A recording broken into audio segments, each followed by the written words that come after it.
की क्लास में देखेंगे हम combination of cells in series. ठीक है, इससे पहले जान लेंगे सेल्स है क्या। कुछ इस तरह से दिखेंगे आपको सिंबल में। ठीक है, जिसके पास अपना एक ईएमएफ होगा, जिसके पास अपना एक इंटरनल रेजिस्टेंस होगा, कोई दिक्कत नहीं। पोटेंशियल डिफरेंस इन दोनों टर्मिनल के बीच में हम लिखते हैं, मान लेते हैं पॉइंट ए है, पॉइंट बी है।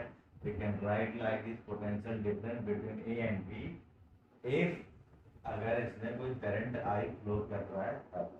ठीक, अगर कोई करंट आई फ्लो कर रहा है हम इसलिए लिख सकते हैं ई माइनस आई आर, कोई दिक्कत। ठीक है, अगर ये ओपन सर्किट होता तो करंट हमारा जीरो हो जाता, because for open circuit current will be equals to 0. In that case, potential difference across the battery will be equals to EMF of the battery.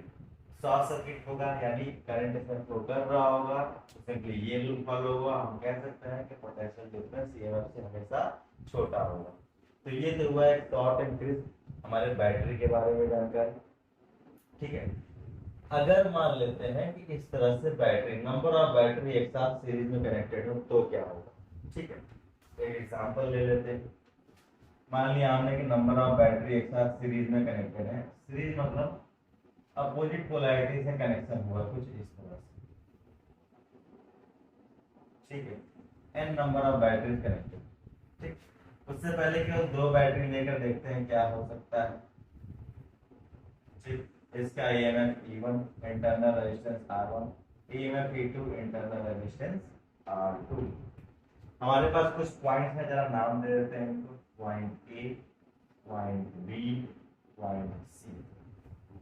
अगर ये दोनों एक साथ मिलकर नेट बिहेवियर कैसा शो करेंगे उसको बोलते हैं, एक वर्ड नाम देते हैं इक्विवेलेंट।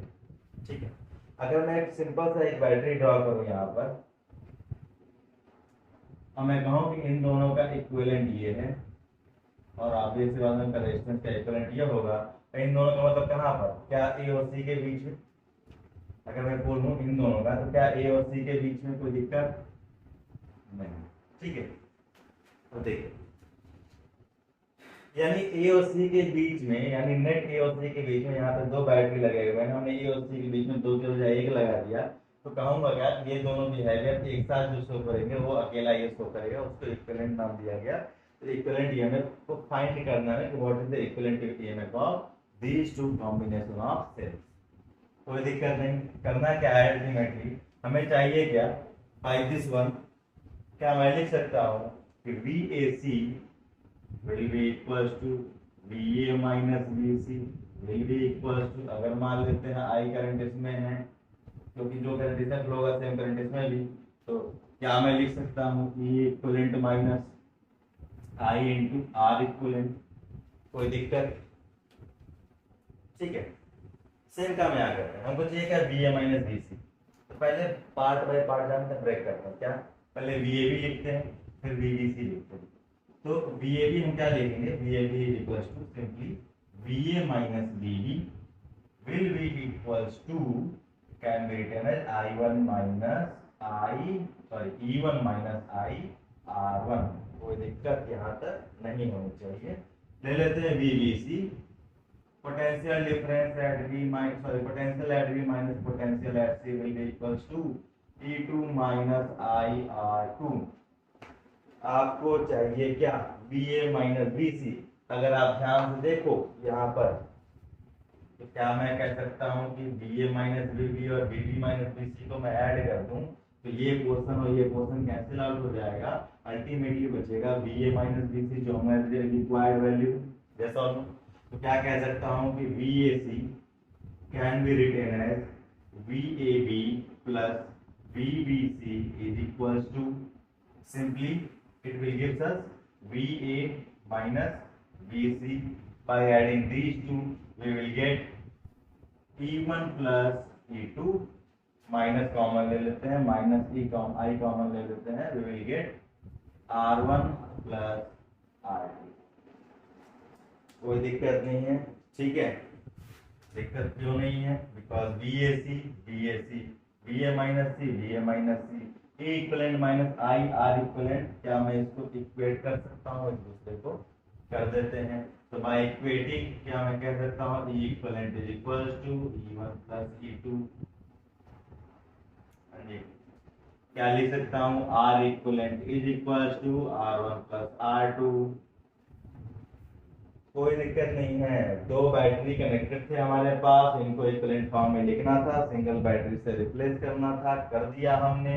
इन दोनों का रोल क्या है, ये जो बैटरी होगा इसका ईएमएफ बेसिकली उन दोनों के समेशन के इक्वल होगा, इसका इंटरनल रेजिस्टेंस बेसिकली इन दोनों के इंटरनल रेजिस्टेंस के समेशन के इक्वल होगा। यस और नो, इससे ज्यादा कुछ है नहीं, ठीक है।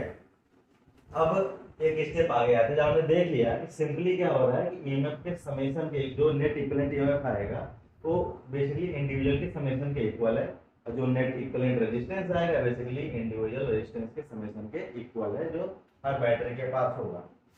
कोई दिक्कत नहीं, हमारे पास ऐसा आ गया, ऐसा मानकर आगे बढ़ते हैं, ठीक है।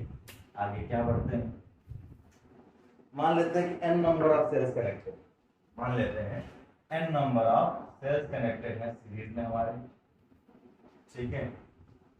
ऐसे ऐसे सजा के ये n नंबर ऑफ, ये हमारा first second third fourth n, इसका ये E1 E2 E3 E4 En, resistance R1 R2 R3 R4 R5। तो दिक्कत अगर मैं कहूँ क्या कहूँ कि इनका एक इक्विवेलेंट सेल चाहिए जिसका ईएमएफ, इन सबका इक्विवेलेंट ईएमएफ ऊपर चाहिए और इक्विवेलेंट रेजिस्टेंस चाहिए। कुछ नहीं करना है आपको, सिंपल एक्सेल ड्रॉ कर देना है, इक्विवेलेंट लिखना है, आर इक्विवेलेंट लिखना है।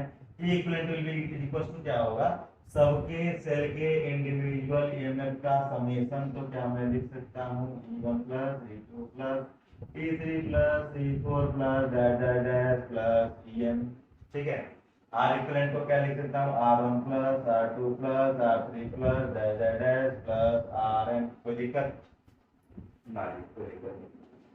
अच्छा सर, इसमें ऐसा भी तो हो सकता है, ऐसे देखिएगा कि ये बैटरी रिवर्स हो जाए, केवल एक ही नहीं 2-3 रिवर्स हो सकते हैं, यस और नो, पॉसिबल है कि नहीं पॉसिबल, उसको भी कंसीडर करके चलते हैं।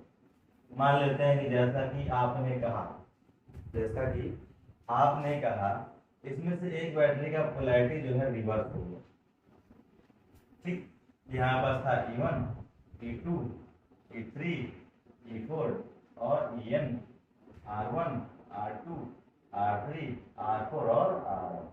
तो नेट ईएमएफ मान लीजिए हमको एक सिंगल सेल से रिप्रेजेंट करना हो, जिसका इक्विवेलेंट ईएमएफ क्या होगा, कोई दिक्कत नहीं है, जो रिवर्स हुआ है ना उसको बस माइनस साइन के साथ लिख देना है। कैसे, E1 प्लस E2 रिवर्स कौन हुआ, E3, इसको माइनस E3 लिख दीजिए, बाकी जो सेम पोलैरिटी के साथ कनेक्टेड है उनको प्लस के साथ लिख दीजिए। अकेला E3 नहीं, E4 E5 भी हो उसको भी माइनस साइन के साथ लिख दीजिए। तो सर क्या ऐसा आर इक्विवेलेंट के साथ भी करेंगे क्या, नहीं। आर इक्विवेलेंट क्या, सिंपली इक्विवेलेंट रेजिस्टेंस फाइंड कर रहे हैं, तो सिंपली मैं R1 plus R2 plus R3 plus R4 ऐसे करते करते Rn तक चले जाएंगे, कोई दिक्कत नहीं होगा। तो इस क्लास में अभी तक हमने कंप्लीट कर लिया गया combination of cell in series. Next class में इसका पैरेलल कॉम्बिनेशन देखेंगे। जय हिंद।